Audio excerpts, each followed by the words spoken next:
National coverage, जो कहेंगे सच कहेंगे। नमस्कार, मैं हूं मुस्लिम और आप देख रहे हैं नेशनल कवरेज। तो नेशनल कवरेज के शख्सियत कार्यक्रम में आपका स्वागत है। हम निकल चुके हैं उत्तर प्रदेश के मऊ जनपद के घोसी विकास खंड के गोठा ग्राम सभा में, जहां पिछले लगातार तीसरी बार जो है प्रधान बने हैं राम जन्म गुप्ता जी, जो हमारे साथ जुड़ चुके हैं। हम आपकी जानकारी के लिए बता दें कि लगातार राम जन्म गुप्ता जी जो है इस बार तीसरी बार प्रधान बने हैं।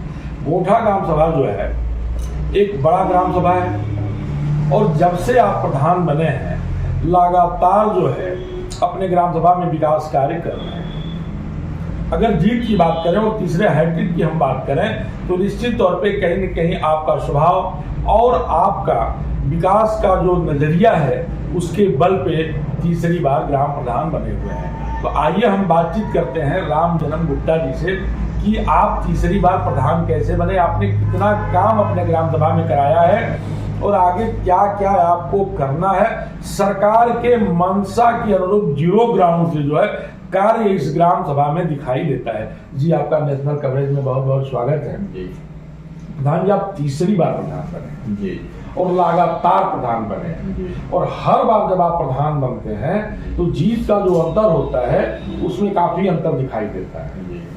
ये कैसे संभव हो पाता है? आपको लोग तीसरी बार क्यों चुने हैं? अब जनता के बीच में रहते हैं हमेशा और जो भी जनता की मांग रहती है उसके अनुसार काम करते हैं। जी जी देखा ये जाता है कि लोग एक बार चुनाव जीतते हैं, दोबारा नहीं जीत पाते हैं, दोबारा जीत जाते हैं तो तीसरी बार तो नहीं चुनाव जीतते हैं। आप लगातार तीसरी बार चुनाव जीतते हैं और भारी अंतर से चुनाव जीते हैं, भारी मतों से आप चुनाव जीते हैं। आपने अपने गांव सभा में कितना काम किया है, क्या क्या किया है? जी पहली बार जब हम चुनाव जीते 2011 में जी, तो सबसे पहले हमारा टारगेट यह था कि इस गांव में हम स्टेडियम बनवा दें बच्चों के लिए। जी तो बच्चों के लिए स्टेडियम मैंने बनवाया सन 2011 में। जी उसके बाद पंचायत भवन हमारे यहाँ पहले से ही बना हुआ है, उसको मैंने और कायाकल्प के तहत उसका सुंदरीकरण कराया। जी और एक हमारे यहाँ पौराणिक पोखरा था तो उस पर पूजा अर्चना के लिए लोग ग्राम सभा के लोग जाते थे, तो उस पर सीढ़ियों का मैंने निर्माण कराया।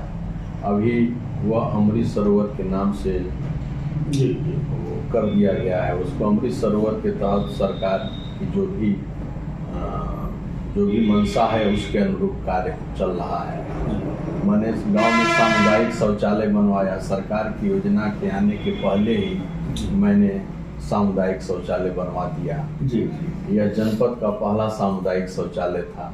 जी उसके बाद स्टेडियम भी इस समय चल रहा है, खेल का मैदान हर ग्राम सभा में चल रहा है।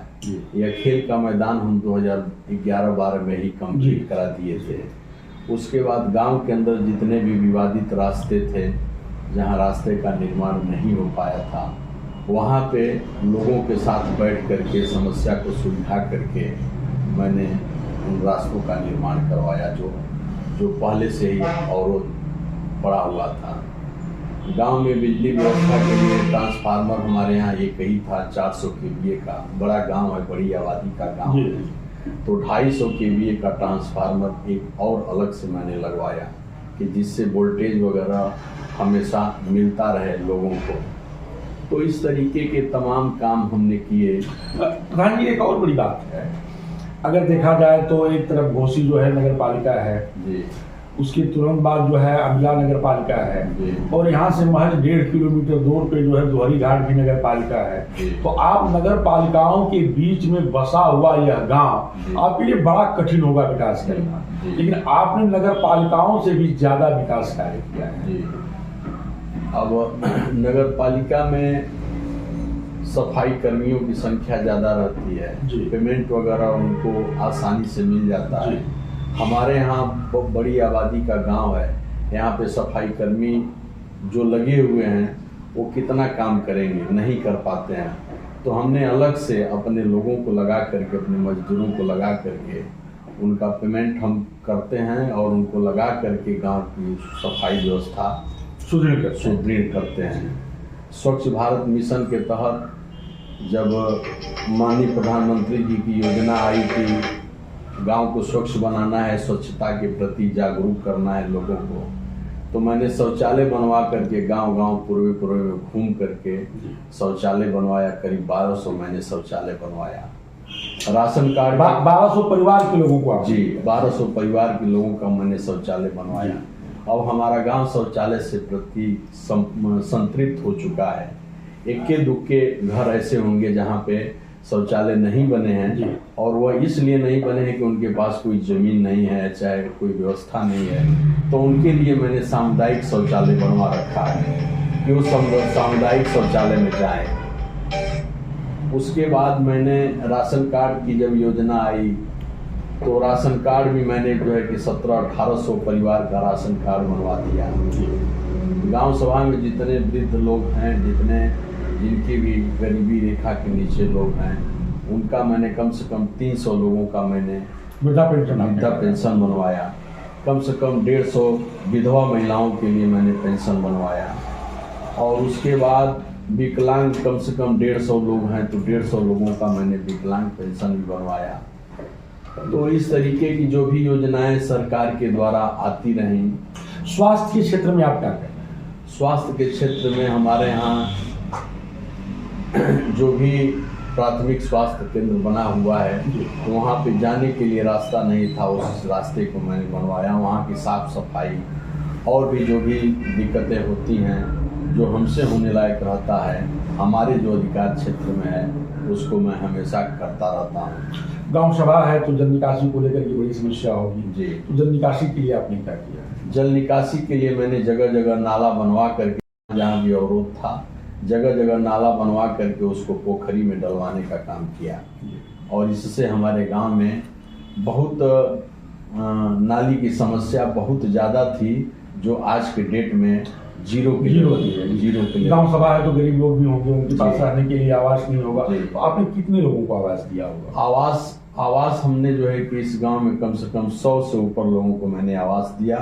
और जिनको भी आवास दिया, उनके पास रहने के लिए मकान नहीं था। वो लोग एकदम पात्र व्यक्ति थे, वो पात्रता की श्रेणी को एकदम पूरा कर रहे थे, और ऐसे ही लोगों को मैंने आवास देने का काम किया। अब मुश्किल से हमारे यहाँ 10-12 लोग ऐसे बचे हुए हैं जिनको आवास नहीं है।